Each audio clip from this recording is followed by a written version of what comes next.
Hello friends Ratul ब्लगলৈ আপোনালোকক স্বাগতম জনালো। এতিয়া যেহেতু বিহু বতৰ আৰু আপোনালোকৰ বিহু কেনেকুৱা গৈছে এটা কমেন্ট আপোনালোকে কৰিব আৰু আমিও অলপমান নিয়মটো পালন কৰিলো আৰু আপোনালোকে জানে যে মোৰ আগৰ ভিডিও চাইছে যদি আৰু এতিয়া যেহেতু আমি বিহুতে আমি অকণ ব্যস্ত হৈছো নিজকে আৰু আমি কৰি থকা যিবিলাক খেতি বাতিবিলাকত আমি বহুত দিন যাবলৈ সময় পোৱা নাই আৰু আজি আমি আহিছো আমি ডাংবুৰি ছিঙিম আৰু বিকিম।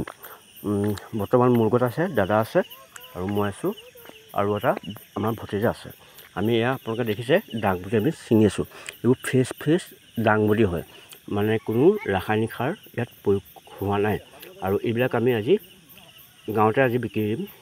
যেহেতু টাউনতো যাব পাৰি, ইয়াৰ পৰা যেহেতু আমাৰ 5 কিলোমিটাৰ হয়, তালৈ নাযাওঁ। বৰ্তমান আমি আমাৰ গাঁৱতে বিকিম আৰু এয়া আনুমানিক মোৰ মতে 10 কেজিমান হ'ব লাগে ন। আৰু বৰ্তমান ছিঙিম যেহেতু আমি আৰু অলপমান 20 কেজিমান ছিঙিব লাগিব টোটেল। আৰু মানে ডাংবুৰিবিলাক বুঢ়া হৈ গৈছে যেহেতু আৰু এয়া আপোনালোকে দেখিছে। আৰু আপোনালোকো তেনেকৈ যদি জেগা আছে আপোনালোকো তেনেকৈ কৰকচোন খেতি দুখনমান তেনেকৈ দি থওক নিজে মানে কি খাবৰ কাৰণে। আৰু সদায়নো কিমান মানে বজাৰৰ পৰা খাব ন, যেহেতু বজাৰত আপোনালোকে দেখিছে যে যিবিলাক ৰাসায়নিক সাৰ দ্ৰব্য ব্যৱহাৰ কৰা সেইবোৰ সাৰ দিয়া আৰু সেইবোৰ খালেতো বেমাৰে হ'ব ন। আৰু এতিয়া বৰ্তমান আমি ছিঙি আছোঁ আৰু আজি মই বিক্ৰী কৰিমগৈ। কেজি মই 30 টকা 20 টকা তেনেকৈ দিমগৈ, বিক্ৰী কৰিম। মানে আজিয়ে খতম হৈ যাব আৰু 20 কেজি কৈছোঁ, 20 কেজিমান ছিঙিমেই।